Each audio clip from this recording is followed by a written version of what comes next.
today I'm going to talk about neural networks and ensemble method. So to begin with, let's consider this chapter, neural networks. I have specified the concept and the formulation for neural networks in the previous week.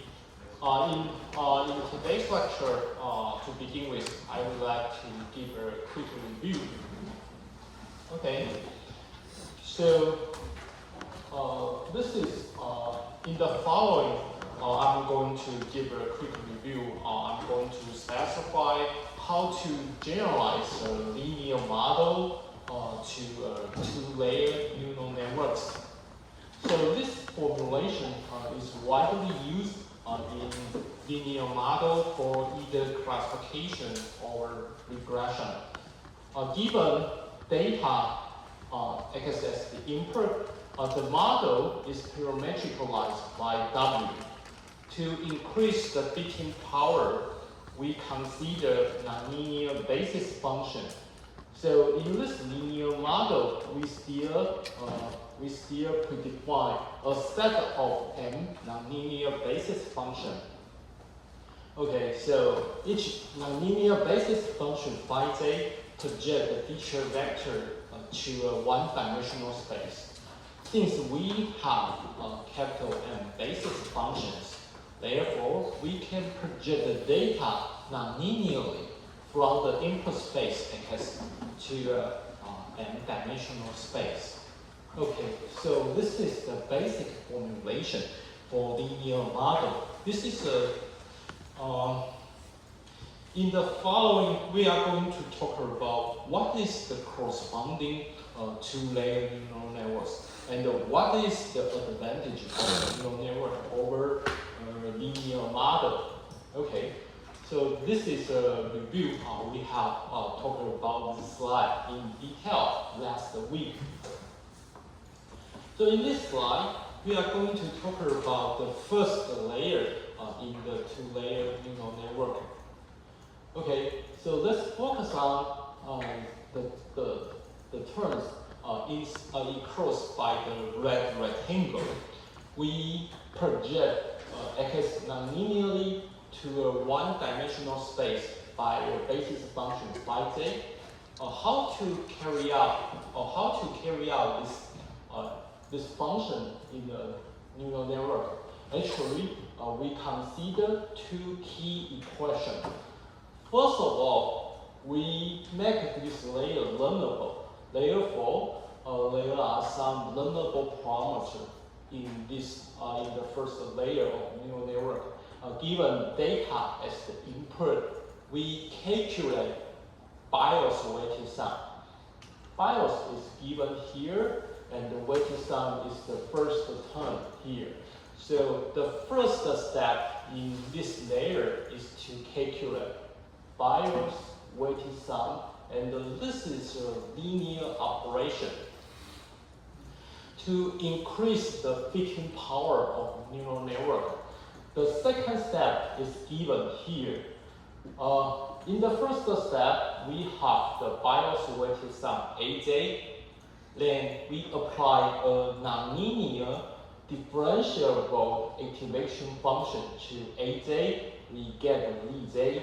Lj is the so-called hidden unit.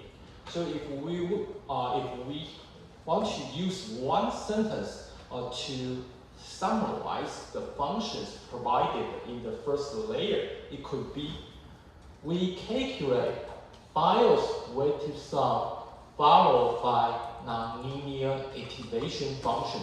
Therefore, we have Lj. So what is Lj in the corresponding term in the linear model? Actually, is phi j of X. We map X to a one-dimensional space. So given X as the input, neural network calculate Dj. It is also a one-dimensional response. If we learn a capital M basis function and we apply the nonlinear activation function to each of the n basis function such that we can get the response in this layer, including Z1, Z2 to Zn. So you can see the correspondence. In neural network, we have Z1, Z2 to Zn. In linear model, we have phi1, phi2 to phi m. Okay, so this is the first layer. In the second layer, almost the same thing is repeated. In the first layer, we get Z1, Z2 to Z capital N. In the second layer, we still use the same way to process the hidden unit. First of all, we calculate BIOS weighted sum. Please notice that the learnable parameter here is with a superscript 2. It means that this learnable parameter is in the second layer.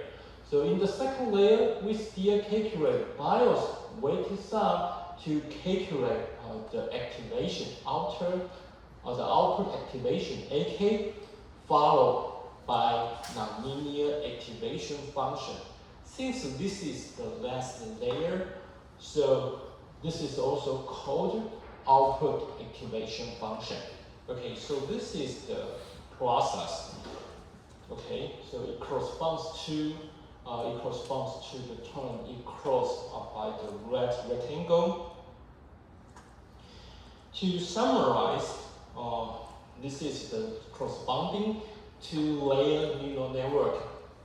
In the first layer, we calculate BIOS weighted sum followed by activation function H. In the second layer, we calculate BIOS weighted sum to get outer activation AK, followed by nonlinear activation such that we can get YK as the output. So this is the formulation of two-layer neural network. The major difference between neural network and the generalized linear model is that we make each layer learnable.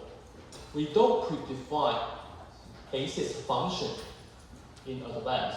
Actually, given a set of training data, we try to optimize the learnable parameter, including WZI1, WZ01, WKZ2, and WK02. We learn the weight vector and the BIOS term. To have a more compact representation, we include additional dummy dimension such that we can absorb the BIOS term into the weighted sum term here. So this is the corresponding equivalent two-layer neural network. This is the compact representation. Okay, so this is the review about the course last week. Now let's consider a new content, new material. We have specified the formulation of neural network. In the following, we are going to talk about how to train the neural network, how to use the trained neural network to carry out inference. Okay, a neural network is also a supervised machine learning methodology. So we are given a set of training data. We can carry out the training process to optimize the neural network model. And given an optimized neural network model, we can carry out inference by applying the learned neural network model to the testing data. So let's look at the notation. Actually, the notation are the same as those used in the linear model. We use x in bold to indicate a feature vector. Xn is training data n. Each training data is associated with its ground truth or its target vector. Actually, neural network can be used for classification or regression. In classification task, the ground truth vector is categorical, yes or no, or a Boolean vector for multi-class classification. In a regression task, Tn is a real value or a vector of real values. Take a regression model for short, take a regression task as an example. So this is a widely used objective function, a sum of square error. As you can see, we calculate the square error between the prediction and the ground truth. If there are capital N training data, there is a sum operator here. The formulation or the objective function is the same, but the model has been changed. Why in the previous chapters is a linear model? Why in this chapter is used to indicate a neural network model? So let's consider how to train the neural network by giving a probabilistic interpretation to the network output. I follow the formulation of the textbook, so let's consider the same probability form. Okay, for simplicity, let's consider one-dimensional regression for illustration. By one dimension, it means that the output of this regression task is a one-dimensional real value. Okay, so our goal is to minimize the error between the prediction and the ground truth. This is a one-dimensional regression. So target vector or ground truth is a one-dimension real value. For each data xn, we apply the neural network y to xn based on its calculation. We have the prediction for this training data. Therefore, we would like to minimize the difference between prediction and ground truth. In chapter number 2, we consider the loss function or the objective function for linear regression model. Actually, we consider the same formulation here because neural network can be used for regression, and all the regression tasks we consider the same formulation. Okay, so I don't want to specify this equation in detail again. I just want to give a high level description. Given a regressor y here, the prediction we make the assumption the prediction of for training data can be formulated as a Gaussian distribution, and that the mean of Gaussian distribution is the model prediction. Okay, so let's look at the left-hand side of this equation. We formulate the target value t of input data as a probabilistic distribution. We also make the assumption that this distribution is a Gaussian distribution or a normal distribution here. And the mean of this Gaussian distribution is the model prediction. Okay, by using Gaussian distribution, we can formulate the uncertainty between prediction and the ground truth. Okay, so this is the equation used in chapter number 2. The only difference is the regression model y is changed from the linear model to a neural network model. Given the conditional distribution, we would like to optimize the neural network model. We still consider a likelihood of the whole training set. We also assume that the training data are IID, so the likelihood of the whole training set is the product of the likelihood of individual training data. So the equation is the same.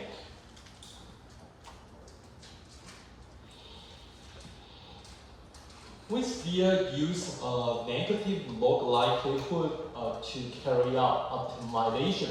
This is the corresponding negative log likelihood, and the first term here is the sum of square error. Our optimization target is W, the optimization variables in the neural network model, as could be seen in this objective function. The last two terms are irregular to W, so we still focus on the first term to carry out the optimization. In the linear model, we often set the gradient of EW to 0, so we can have a closed-form solution. However, unfortunately, this technique is no longer workable in a complicated model like a neural network. We apply nonlinear basis function in each of the two layers. Therefore, there is no closed-form solution. 我把我刚刚讲过的东西呢，用中文快速的讲一次哈。因为这个教科书的关系，这个作者他比较喜欢使用这个几率的方式来讲这些 regression 跟 classification 的模型，所以呢，为了大家比对这个教科书跟这个投影片，所以我按照它的逻辑在讲。其实这是一个蛮好的一个方式来想这些方法的 high level 的叙述。那很多东西呢，其实我们都在 chapter number 2第二章里面就讲过了，包含像这一个conditional probability。那这个东西呢，跟以前如果你有复习第二个 chapter 的话，那这个东西我假设你就了解。那它唯一不一样的事情就是这边的 model 以前是这个 linear model 你可能是 generative model 或者是 discriminative model 都可以。那它这边的 likelihood 呢，这边放的东西呢，都是一个 linear model。那现在唯一的不一样就是这边呢放的是一个 neural network。那这个数学式，如果你都是用 y 来代表这个 regressor 的话，那这个事实上看下去其实是一模一样的，只有它的变数是不一样。那我们都假设资料是 IID， 所以我们照样有这样子的公式，就是把每一笔资料的 likelihood 放在这边，那把大 N 笔资料的 likelihood 连乘起来以后，就是我们这个 ML solution 里面呢，要解的这个目标函式。那我们同样的过程呢，都是取这个 negative log likelihood， 为了比较好解。那解到这边呢，跟之前的 chapter 2的结论都是一样的。ML 解就是要去最大化 ML 的解，最大化那个 maximum likelihood 的解。那它的等价的解呢，就是去最小化 sum of square error。到目前为止都一样。那不一样的地方要来了。我们为什么喜欢线性模型呢？其中一个最主要的因素就是呢，它很好解，它有 closed-form solution， 就是令这些东西呢对 W 的微分等于0，令微分等于0，我们就可以导出 closed-form solution。大家如果有导过的话，就可以知道，令微分等于0可以有那个 closed-form 的解。那为什么现在不一样了呢？你可以看到 Y 呢是一个类神经网络，那我们说它是一个2层的类神经网络。那每一层里面它都是计算 BIOS weighted sum， 接着做 nonlinear activation， 就是这个 nonlinear activation 的过程让它微分等于0，没有 closed-form solution。比如说你自己想象一下就是呢，如果你的 nonlinear activation function 用这个 logistic sigmoid function， 它的微分就变成 sigma 乘上1减 sigma， 那你令它等于0，就没有办法达到一个 closed-form solution。所以呢，接下来我们就要讲它就是得要用 gradient descent 来去解最佳化到目前为止东西是一样的，不一样的是从后面这边开始我们等一下会陆续考虑这些事情。So since there is no closed-form solution, we need to use gradient descent, stochastic gradient descent, or second-order gradient descent, Newton-Raphson iterated optimization to carry out the optimization process for neural network model. Okay, so please recall that one is a nonlinear function with respect to the input because we employ nonlinear activation function in each of the two layers. So the nonlinearity made the loss function to be non-convex. Therefore, we cannot guarantee to get the global optimal if we use gradient descent or its variance to carry out the optimization process. Instead, we can just get local minimums. Therefore, we just use the obtained local minimum as the optimized solution. It is not globally optimal, but it is locally optimal. In most cases, local optimal is good enough in empirical applications. So we have not specified the detail of gradient descent. I'm going to talk about the detail in the last part of this chapter. I'm going to talk about a very efficient method called backward propagation to carry out efficient gradient descent. But we just make the assumption we can use gradient descent to optimize the neural network model so far. So given the neural network model, we can also calculate the variance in the Gaussian function such that we carry out the optimization process. We complete the optimization process. So once we get neural network Y, we optimize W. We also optimize the variance in the Gaussian function. Given a new data as the input, we can calculate the mean and the variance, so we can make the prediction. So the inference process could be complete. To have a better understanding, I make a figure here to summarize one-dimensional regression task. Given data as the input, this data could be either a training data point or a testing data point. Given data xn as the input, let capital D denote the dimension of this data. Therefore, there are capital D input neurons. One red circle is used to indicate one input neuron. To have a compact representation, so we include one additional dummy dimension here. Xn0 is always 1, so we can merge the bias term and the weighted sum term. So this is the first. This is the input neuron are given here.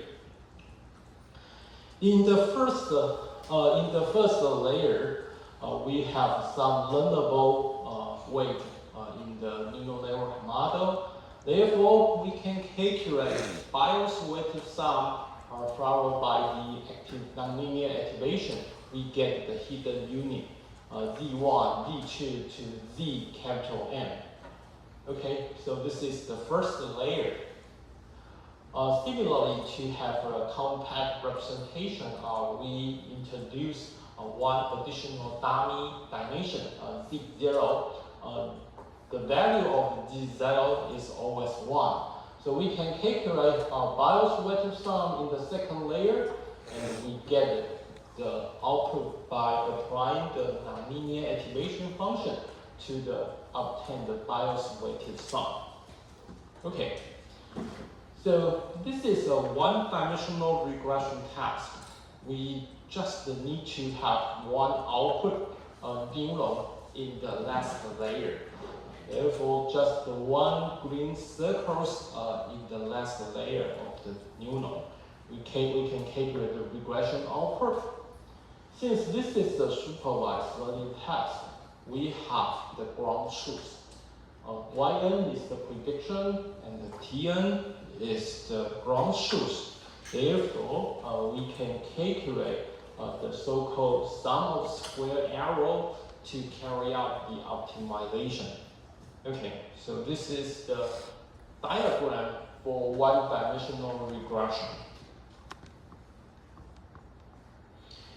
在刚刚讲的东西其实呢，就是我们先假设 gradient descent， 我们这边大家都会，因为有写过作业所以呢，在我们给定这个目标函数的时候，我们可以对这些变数就是这个第一层跟第二层网络里面的变数，我们都可以算它的 gradient 所以可以算它的 gradient， 没有 closed form solution 没有问题，但是我们仍然可以算 gradient， 然后我们用 gradient descent， 我们就可以最佳化整个网络。所以这个呢，就是一个标准的一维的 regression 的问题那我这边稍微强调一下等一下呢，我们会讲多维的 regression， 还有二元分类以及多元分类。那其实呢，不一样的地方就只有在这个 output 的 neuron 的个数。我们现在是一元，我们现在是只有一维的回归的问题，所以我们就只要一个输出就好。那等一下第二个 case 我会去讲，如果我们要有多个输出的话，那实际上呢，我们这边呢，就是这个输出的这个 neuron 数呢，就是把它对应的增加就好了。Okay, so let's consider the generalization of one-dimensional regression. Actually, it is multi-dimensional regression. In chapter number 2, we have specified how to generalize a regressor to handle multi-dimensional regression tasks. Actually, we just use multivariate Gaussian distribution. In this case, T in bold is used to indicate the ground truth output. Since this is a multi-dimensional regression task, T in bold is a vector, one element for each output dimension. Since this is a multivariate variable, we need to formulate this probabilistic distribution as a multivariate Gaussian distribution. So the random variable is a vector of random variables. And the mean becomes a mean vector. Actually, it is this prediction is given by the neural network, and the variance becomes a covariance matrix. Okay, we use the same strategy, maximum likelihood solution, so we can optimize WML and the beta ML by using the same way. Okay, so let's look at the corresponding two-layer neural network architecture for a k-dimensional regression task. Actually, the difference is that we change the number of output neurons. In this case, if we are dealing with a regression task with three-dimensional output, we create three output neurons, one for each dimension. Okay, so it's the major difference between one-dimensional regression and the multi-dimensional regression. We create an output neuron for each output dimension. Okay, so in this case, capital K is equal to three-dimensional regression task. We have 3 output neurons, and the ground truth vector Tn is of 3 elements. Okay, this is the prediction, and this is the ground truth. We can still calculate the so-called sum of square error.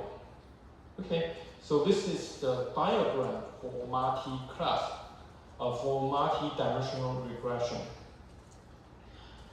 在上一页跟这一页我讲的事情呢，跟前面讲的一维的回归的事情不一样的地方是在于，在这个类神经网络里面我们这个第2层的输出，或者是最后一层的输出呢，它输出的维度跟你回归要计算的维度呢是一模一样多的。一个 output neuron 一个输出的这个神经元呢，它就是针对一个特定的一个维度来做输出。那假如说我们今天处理的是一个3维的输出，比如说我给你一个人的收入，那你要去预测他的快乐程度，这是第1维，然后他的工作时数，或者是他的健康程度，总共有3个维度的输出的话，我们就是要有一个输出的neuron个数的是3个这样子的一个类神经网络。那其他的东西通通都是一模一样的。We say neural network model is very general because it could be applied to various machine learning tasks, including classification and regression. We have talked about the cases for one-dimensional and multi-dimensional regression. In the following, let's talk about binary class classification and multi-class classification. They are corresponding network design for 2-class or multi-class classification, respectively. A neural network model can be used for classification. So if we apply a neural network model for classification, we still need to have a set of training data to carry out model learning. To begin with, let's consider 2-class classification. We are given a set of capital N training data. Similarly, we use lowercase xn to indicate the feature vector of training data N. This is a 2-class classification task. Therefore, the ground truth label Tn is either 1 or 0 for classes C1 or C2 respectively. Okay, the notation is the same as those we use for linear model for classification. Similarly, for 2-class classification task, we still use logistic sigmoid function as the nonlinear activation function in the output neuron. Okay, so this is the formulation. By definition, this is the formulation of logistic sigmoid function. Its value is definitely between 0 and 1. So we use y of x to indicate the posterior probability p of C1 given x, or the posterior probability for class 1. Okay, this is a trick. To deal with 2-class classification task, we don't have 2-dimensional output. We just learn a 1-dimensional output neural network model. The reason is clear because this output neuron is used to indicate the posterior probability for class 1. The posterior probability for class 2 could be obtained by simply 1 minus the posterior probability for class 1. So in 2-class classification test, even we have 2 classes, we just have a neural network with 1-dimensional output. Okay, this trick is also used in the linear model. Okay, let's look at the objective function for classification. This slide is used to compare the difference or the different distributions used to formulate a regression task or a classification task. So this is what we use for regression task. We assume that the label distribution of data, the label distribution of data in a regression task is spread as a Gaussian distribution. This is what we use in neural network and in linear models. However, in classification, we use Bernoulli distribution. Actually, we don't mention this term Bernoulli distribution in the previous chapter, but actually this is Bernoulli distribution. Let's look at the reason why. The distribution of the label for a data point in a classification task is formulated in this form. There are 2 terms. The first term is the posterior probability for class 1. And the second term is the posterior probability for class 2. So this is widely used formulation in Bernoulli distribution. If you consider this as P, and this is 1 minus P, so this is the standard Bernoulli distribution formulation. Although there are exponents in the 2 terms. If for the positive case, T is equal to 1, for the class number 2, E1 minus T is equal to 1. So this is the standard Bernoulli distribution. 这页图片我想说它的数学式也是蛮基本的哈，所以我中文就 high level 的带过。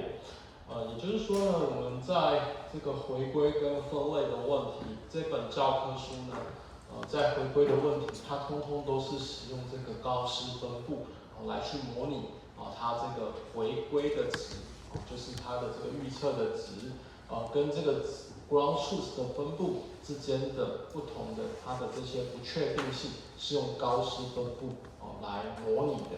这个意义之前讲过不少次。那我们之前在线性模型的时候，我们常常说我们这个 objective function 叫做 cross entropy error。那事实上呢 ，cross entropy error 呢是在把这个 objective function 取 log， 取负 log negative log 来给以后呢，才会得到这个 cross entropy。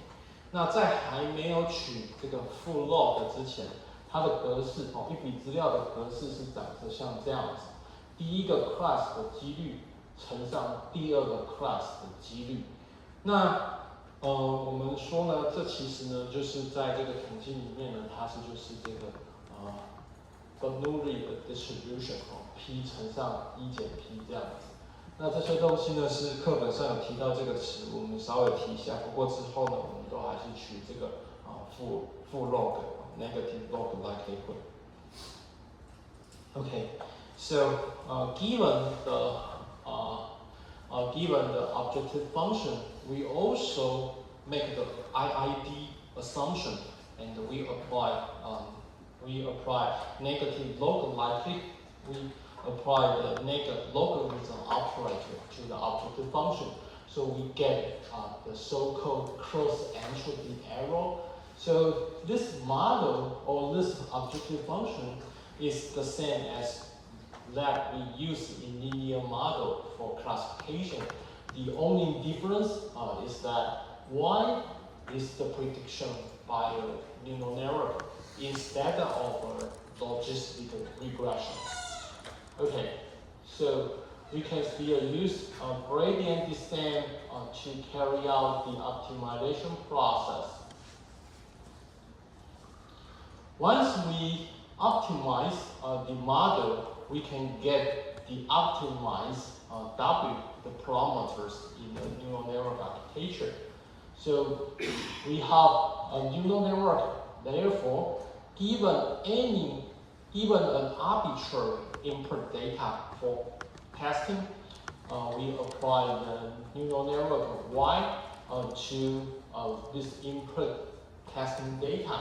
Therefore, we can calculate its posterior probability for class 1 or for posterior probability for class 2. Okay. This is the corresponding neural network, two-layer neural network model for binary classification. We still have the input layer, the hidden units, and the output neurons. For two-class classification tasks, the activation function is a logistic sigmoid function. This is the only difference between this model and the model for one-dimensional regression. Both of them have one-dimensional output, one for classification and one for the prediction of the posterior probability for class 1. Okay, so given the output, we can calculate its probability, or its output is calculated by using logistic sigmoid function. And we can calculate the so-called cross-entropy error to formulate the loss function. 好，那我们这是第3次看到这个2层的类神经网络图。那前2次大家记一下，前2次是在做什么时候用到的时候，我们看到呢？第一次画类似的图的时候呢，我们是用到了这个一维的回归的问题。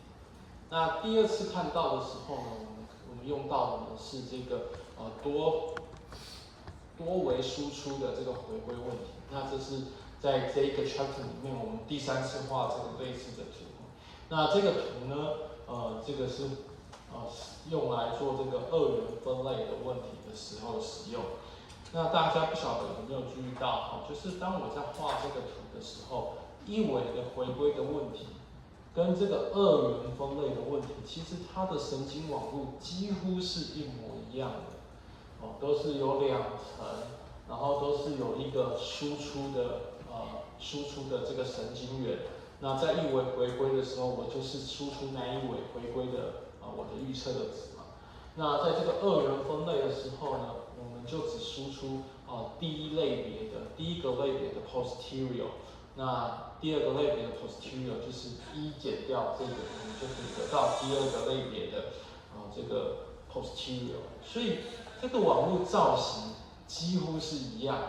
那不一样的地方在哪里呢？不一样的地方是在这个神经元它使用的这个第2层的这个output 的这个 activation function 使用上的不一样。如果你是回归的问题，就像之前所讲的，它是使用 identity function。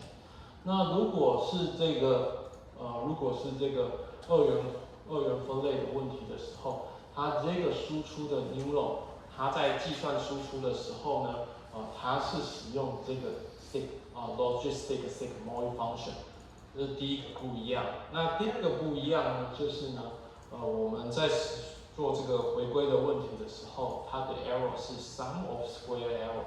那在这一个分类的问题的时候呢，它的这个目标函数呢是这个 cross entropy error。但是呢，就只有这2个地方不一样，它的神经网络的架构几乎是一模一样的。所以就是代表这个类神经网络，它只要做一些调整，它就可以去处理很多的不一样的 task。你调整了这个目标函数跟这个 activation function， 它就可以控制它到底是属于做这个 classification 或是 regression 的问题。然后你控制这个输出的这个neuron 的个数呢，它可以做到多类或单类这个回归的问题或者是分类的问题。Okay, let's look at the next case I would like to discuss in this chapter. Neural network can be used for multi-class classification. Please recall that in logistical regression, logistical regression could be applied to binary class classification or multi-class classification, but we need to change the activation function from logistic sigmoid function to the softmax function. So let's look at the details. If we would like to deal with capital K classes classification task, we change the ground truth from a one-dimensional categorical label to a Boolean vector. And the dimension of this Boolean vector is capital K. Also, the activation function is changed from logistic sigmoid function to the exponential to the softmax activation function. So if we are dealing with the capital K class classification task, we need to have capital K output neurons, one output neuron for each class.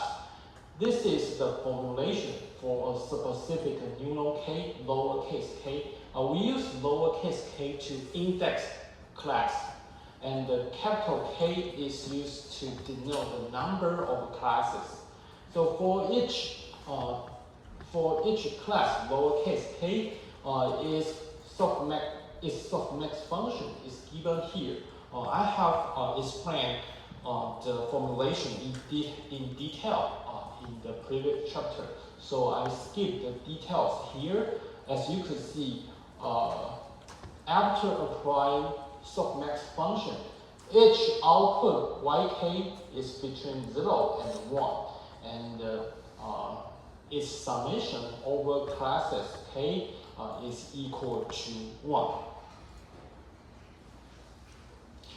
So this is the generalization of cross entropy error for multi-class classification. Please recall that we create additional sum operator over classes. So the first sum operator is over data. Lowercase n is used to index the training data, and the second sum operator is over classes. Lowercase k is used to index a class. So this is the standard formulation for cross entropy error.